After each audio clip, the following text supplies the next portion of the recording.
تخيل انك لما بتاكل بصل او توم ده ممكن يخليك تتمنع من دخول بيت ربنا. الموضوع مش مجرد ريحة وحشة، الموضوع فيه حكم شرعي بيوصل لدرجة الاعتزال. قال رسول الله صلى الله عليه وسلم: من أكل ثوما أو بصلا فليعتزلنا أو ليعتزل مسجدنا وليقعدوا في بيته. حديث تاني بيقول: قال رسول الله صلى الله عليه وسلم: من أكل بصلا أو ثوما أو كراثا فلا يقربن مسجدنا فإن الملائكة تتأذى مما يتأذى منه بنو آدم. النهاردة هنتكلم عن الحديث اللي الناس كتير بتستهتر بيه.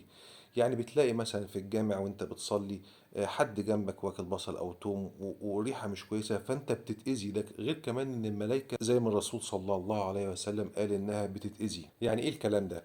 يعني النبي صلى الله عليه وسلم بيعلمنا العبادة ازاي تكون مظبوطة بكل نواحيها. تخيل انك رايح تقابل ملك من ملوك الدنيا، اكيد هتستحمى وتتعطر، فما بالك وانت رايح لرب العالمين.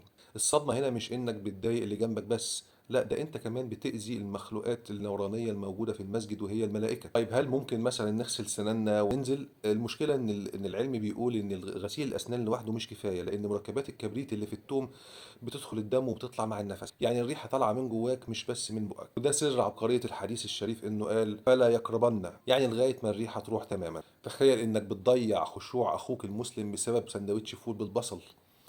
الفقهاء قالوا ان الحكم ده بيمشي كمان على السجاير.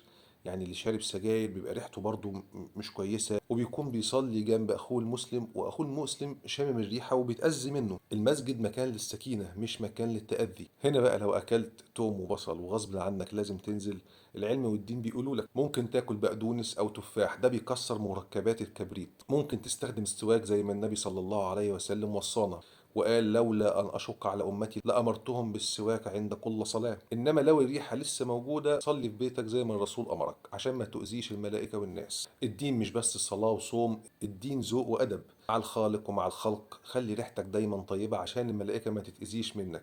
الرسول صلى الله عليه وسلم كمان أمرنا يوم الجمعة وإحنا رايحين المسجد إن إحنا نتطيب ويكون ريحتنا كويسة. لو عجبك الفيديو ده وتعمل له شير علشان نغير عاداتنا في المساجد ونكون أحسن الناس بإسلامنا إن شاء الله. وبنقول: اللهم اجعلنا ممن يستمعون القول فيتبعون أحسنه.